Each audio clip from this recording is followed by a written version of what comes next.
Hello everyone, welcome to my YouTube channel. Today discuss now short type question with answer. Communication. First, what is communication? Communication is simplified to the act of transforming information from one person to another person. It is a process of transmitting and sharing idea, fact, etc. from one person to another person. It is the management of messages for the purpose of creating meaning. What is encoding?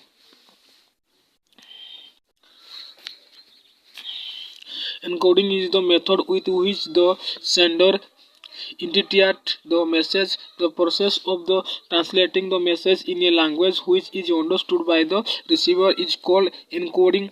It is the method where the thoughts are put in a certain coded message. What do you mean by feedback? Communication is a cyclic activity. Feedback is essential to make communication effective. Response from the receiver to sender of the message is feedback. This will be conveyed to the sender whether not the message has been received and understood by the receiver. What is verbal communication? Verbal communication is the act of sharing information between individuals by the use of the speech, and any interaction that makes use of spoken word is considered as verbal communication. A verbal communication is categorized into oral and written communication. What is encoding?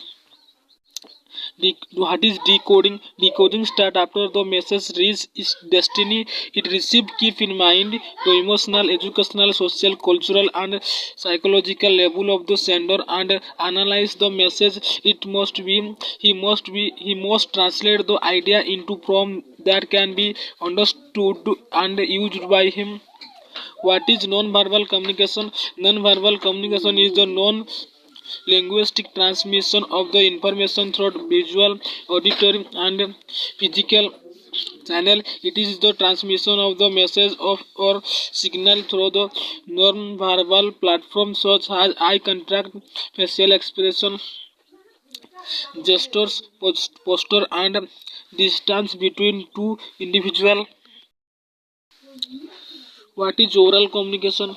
Oral communication is one of the most effective way of communication. It can be used of different situations like face-to-face conversion and television presentation, public speech, interview, discussion, and meeting. It saves time and money. It is powerful meaning of persuasion, and control. What is the work of sender? Sender is the source of the message or the person who originates the message and send it to the receiver. The first and the important role of a sender in communication process is he should be able to pass the message properly. He get an idea and encode a message, and the message is transmitted through a channel or medium. What is the work of a receiver? The receiver a task of interpret the sender message, both verbal and nonverbal. The process of the interpreting the message is known as a decoding. He is the destination of the message. The message is respond and appropriate feedback. It is sent to the sender, which completely the process of communication. What is horizontal communication? Horizontal communication is a communication among the people at the parallel and some level, position, rank, or status people of the organization. It is the communication in the flow laterally within the organization involved and person at the same level of the organization.